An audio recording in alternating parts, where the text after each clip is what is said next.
میرے عزیز دوستو ذرا ٹھہر کر میری بات سنیے، کیونکہ جو میں آج آپ کو بتانے جا رہا ہوں وہ کوئی عام بات نہیں ہے۔ میں سچ کہہ رہا ہوں، میں بالکل ٹوٹ چکا تھا، ہر طرف سے مایوسی تھی، نہ راستہ دکھ رہا تھا نہ کوئی سہارا، لیکن پھر مجھے ایک ایسا عمل ملا جس نے میری زندگی ہی بدل دی۔ دیکھیے، آپ کے سامنے 3 چیزیں ہیں، بہت چھوٹی بہت آسان، لیکن اگر کوئی انہیں خاص ترتیب سے صرف 3 بار پڑھ لے تو میں اللہ کی قسم کھا کر کہتا ہوں اس کی زندگی سے غریبی ختم ہو جائے گی، بیماری دور ہو جائے گی، اولاد کی بندشیں کھل جائیں گی اور رشتوں میں جو رکاوٹیں ہیں وہ بھی ختم ہو جائیں گی۔ میرے دوستو، میں نے یہ عمل پہلی بار 1 سال پہلے پڑھا، غوث پاک رحمت اللہ علیہ کی کتاب سے لے کر، اور یقین کیجئے پہلے ہی دن صرف 3 منٹ کے اندر میں نے ایسا معجزہ دیکھا جسے میں آج تک نہیں بھول پایا۔ غوث پاک فرماتے ہیں کہ اگر کوئی ایسا بھائی یا بہن جس نے دنیا بھر کی تسبیحات پڑھ لی ہو لیکن پھر بھی اس کی غریبی ختم نہ ہو رہی ہو تو وہ بس ایک بار زندگی میں اس چھوٹے سے عمل کو پڑھ کر دیکھ لے، مایوسی نام کی چیز نہیں رہے گی۔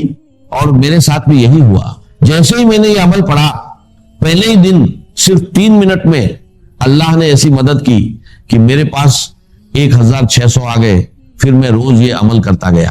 دوسرے دن میں نے ایسا منظر دیکھا کہ 45 لاکھ کا سامنا ہوا، اور تیسرے دن جو 17 لاکھ کا قرض میرے سر پر تھا اللہ نے ایسے معاف کروایا کہ جو لوگ دشمن بنے بیٹھے تھے وہی ایک جھٹکے میں کہنے لگے جاؤ ہم نے معاف کیا۔ یہ کوئی کہانی نہیں بلکہ اس عمل کی کرامات ہے۔ میں اب تک ہزاروں لوگوں کو یہ عمل بتا چکا ہوں اور بہتوں نے اس کا فائدہ دیکھا ہے۔